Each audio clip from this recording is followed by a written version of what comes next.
Indonesia diam-diam bikin pesawat dan drone kelas dunia, negara luar mulai antri, sementara kita sendiri baru tahu.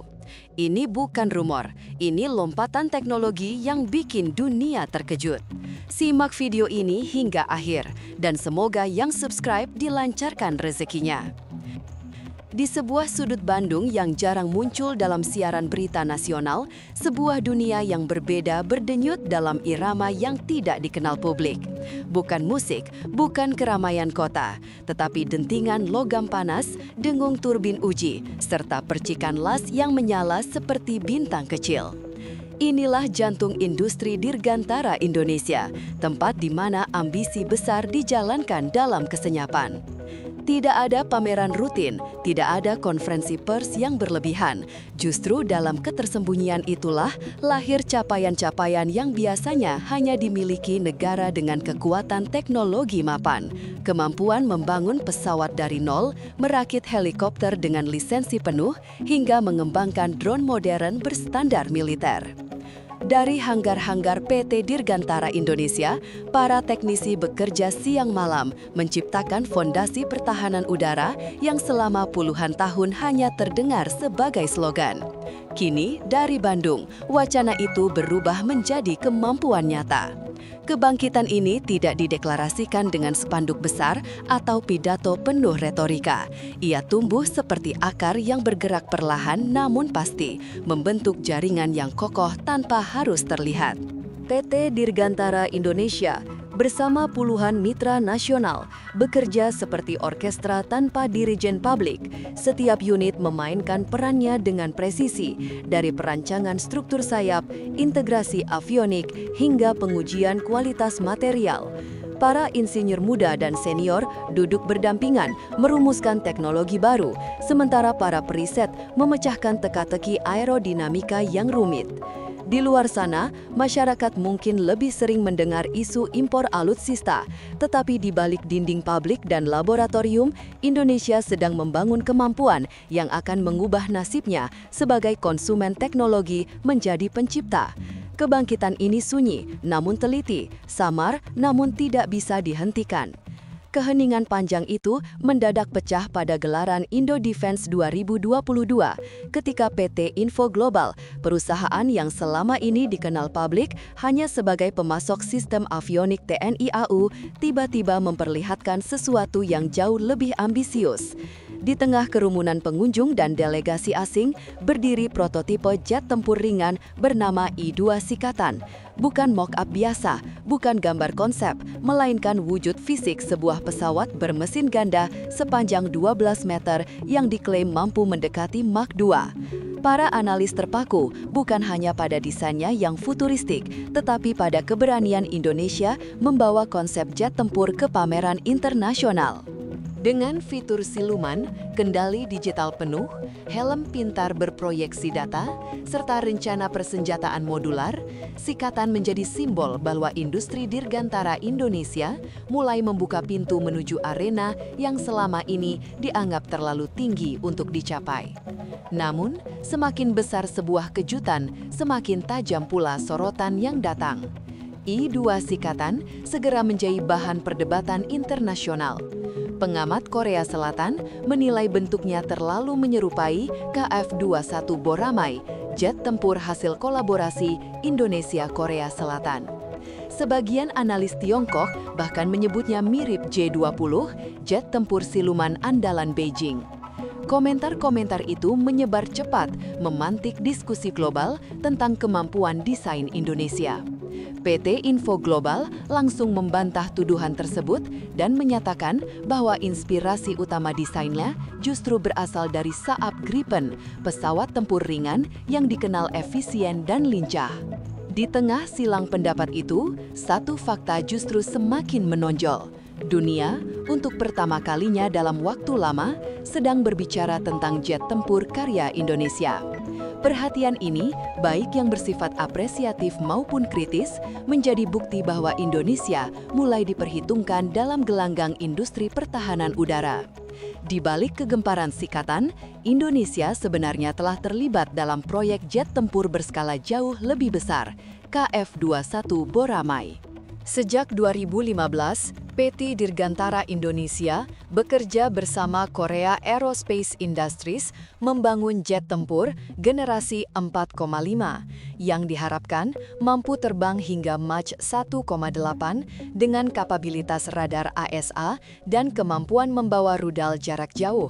Proyek ambisius ini tidak selalu berjalan mulus.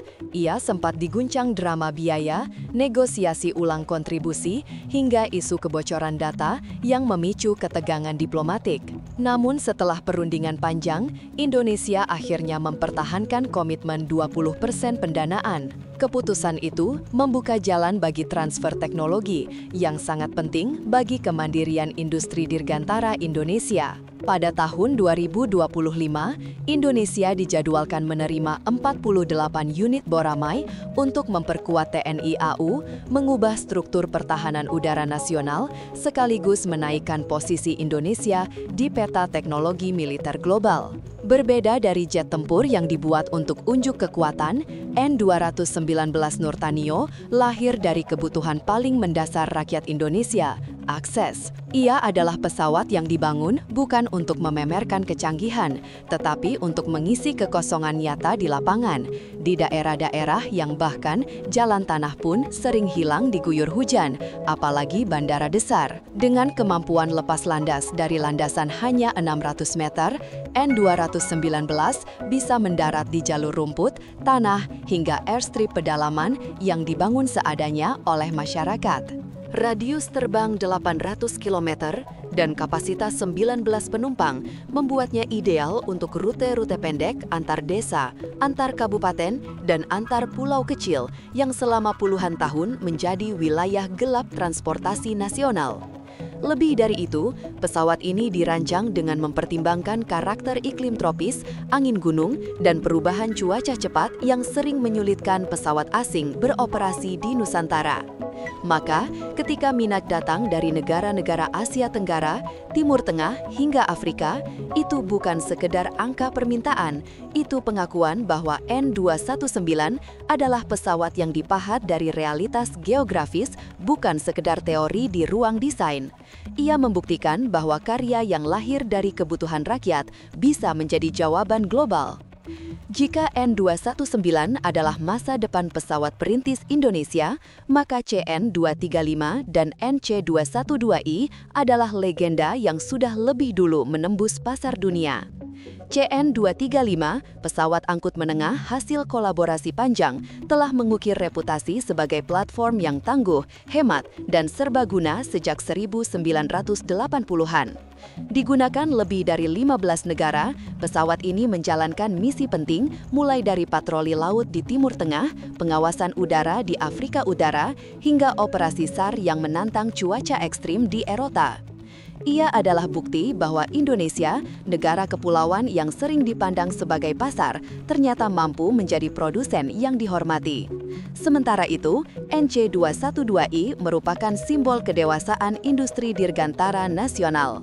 Dengan modernisasi total yang mencakup avionik digital, peningkatan payload, hingga efisiensi bahan bakar, pesawat ini kini diproduksi penuh di Bandung. Dari Filipina, Vietnam, Thailand, Nepal, hingga pasar sipil regional, NC212I hadir sebagai solusi logistik dan militer dengan tingkat keandalan tinggi. Keberhasilan dua pesawat ini menempatkan Indonesia sebagai pemasok tetap di segmen angkut ringan dunia, segmen yang sangat spesifik dan dikuasai sedikit negara. Pesanannya tidak pernah benar-benar berhenti, menandakan bahwa kualitas bukan lagi sekedar klaim, tetapi pengalaman pengguna di lapangan. Kemampuan Indonesia tidak berhenti pada pesawat sayap tetap. Transformasi lain terjadi ketika PT Dirgantara Indonesia memasuki dunia helikopter, sebuah ranah yang sangat kompleks, mahal, dan didominasi negara-negara besar.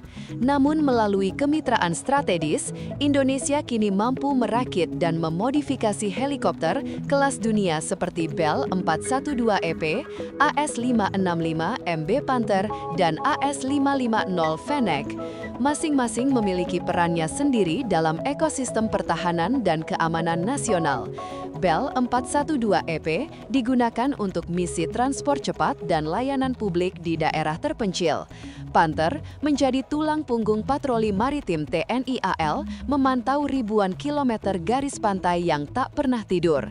Fennec berperan dalam operasi serbu cepat, pelatihan tempur, dan pengawasan udara berisiko tinggi. Selain itu, kemampuan Indonesia untuk melakukan upgrade avionik, integrasi senjata, hingga perawatan jangka panjang membuat negeri ini tidak lagi bergantung sepenuhnya pada negara lain. Perjalanan ini bukan sekadar menunjukkan bahwa Indonesia mampu merakit helikopter modern, tetapi bahwa negeri ini telah menjadi produsen berlisensi dengan standar kualitas yang diakui pengguna internasional, sebuah loncatan besar dari era ketika Indonesia hanya menjadi konsumen setia produk luar negeri. Lompatan teknologi paling signifikan datang ketika Indonesia memasuki era sistem nirawak. Drone yang dulu hanya dipandang sebagai perlengkapan fotografi, kini menjadi salah satu pilar utama strategi pertahanan modern. Elang hitam, drone Male pertama buatan PT DI bersama konsorsium nasional menjadi simbol perubahan tersebut. Dengan kemampuan terbang 24 jam non-stop di ketinggian 20.000 kaki, ia dirancang sebagai mata dan telinga Indonesia di angkasa. Kapabilitasnya memungkinkan pemantauan wilayah perbatasan, hotspot keamanan, hingga jalur rawan penyelundupan yang selama ini sulit dijangkau. Tak berhenti di situ, inovasi lain bermunculan seperti drone kamikaze maritim yang dapat menyerang target permukaan, serta loitering munition Rajata yang mampu melayang lama sebelum memilih target secara presisi. Kehadiran teknologi baru ini mengubah cara Indonesia melihat kekuatan udara, lebih lincah, lebih murah, dan lebih adaptif dengan ancaman modern. Dalam dunia yang bergerak menuju peperangan berbasis data dan kecerdasan buatan, langkah Indonesia mengembangkan drone buatan dalam negeri adalah fondasi strategis yang efeknya akan terasa jauh ke masa depan. Seluruh rangkaian perkembangan ini, jika disatukan membentuk gambaran besar, Indonesia sedang membangun kemandirian pertahanan udara secara sistematis. Dari pesawat kecil perintis, angkut ringan, helikopter, hingga drone modern, Indonesia kini memiliki rantai kemampuan yang semakin lengkap. Industri dirgantara Indonesia tidak lagi hanya menjadi pabrik perakitan, tetapi pusat inovasi yang berperan di pasar global. Transformasi ini terjadi tanpa banyak sorotan, tanpa kampanye besar, tanpa euforia berlebihan. Ia tumbuh dalam senyap, di pabrik Bandung, di hanggar perakitan, di laboratorium aerodinamika, di ruang pengujian avionik. Namun diam bukan berarti tak bermakna. Diam ini adalah bentuk ketekunan. Diam ini adalah tahapan sebelum lompatan. Ketika dunia mulai mengakui drone, helikopter, dan pesawat buatan Indonesia, maka yang sedang disusun sesungguhnya adalah pondasi untuk masa depan yang lebih besar. Sebuah Indonesia yang tidak lagi bergantung pada negara lain dalam menjaga langitnya. Kemandirian pertahanan udara yang dulu dianggap angan-angan, kini sedang dirakit bagian demi bagian. Dan ketika waktunya tiba, dunia akan menyadari bahwa bangsa ini sudah siap berdiri sejajar dengan para raksasa industri dirgantara dunia.